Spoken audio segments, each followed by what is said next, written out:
Hi there. Greetings from Bauhaus University in Weimar, Germany. My name is Henning Schmidgen, and today I would like to tell you a few things about my TCS paper on Gilles Deleuze's philosophy of concepts. First of all, how did I get interested in the topic? I have a long-standing interest and passion for Deleuze and Guattari in particular. In my work on the history of 19th century science, I use Deleuzean concepts such as machine, body without organs, lines of flight, and several others to study the details of experimental practice in physiological and psychological laboratories.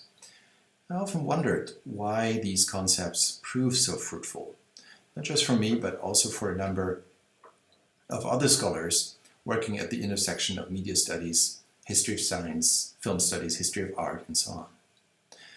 When I was invited some time ago to a conference on Deleuze and the arts at Peter Weibel's ZKM in Karlsruhe, I took this as a welcome opportunity to have a closer look at the status and function of concepts in Deleuze's philosophy.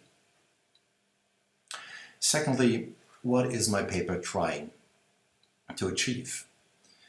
The main point, I think, is to highlight the constructive and/or constructivist character of Deleuzean concepts. These concepts do not simply refer to objects that we're all familiar with.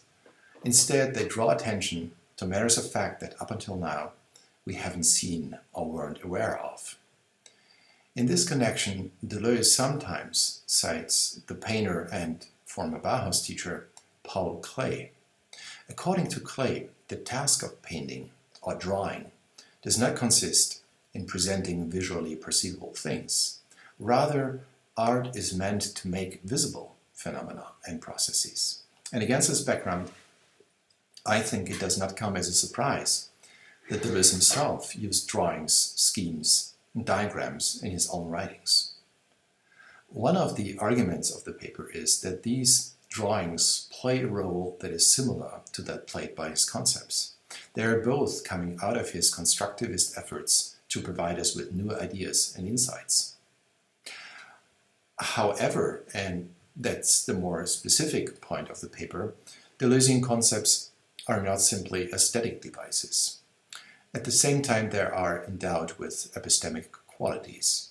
In fact, some Deleuzean concepts, for example, Riemann space, neighborhood, or black hole, are directly derived from scientific discourse.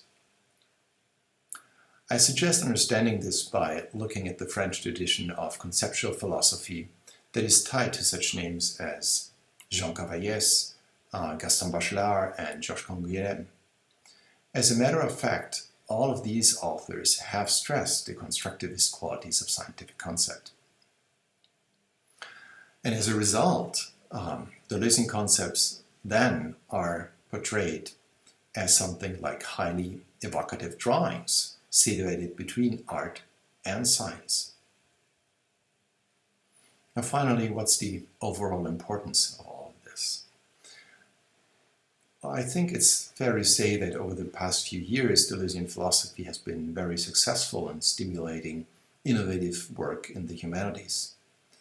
While a lot has been said about the relation between Deleuze and science, I still see need for arriving at a more contextualized, more historicized, more concrete notion of science, in particular with regards to its specific practices and their development over time. And if all goes well, then my paper works in that kind of direction. I hope you enjoy reading it. Stay tuned to TCS. Thank you, and bye-bye.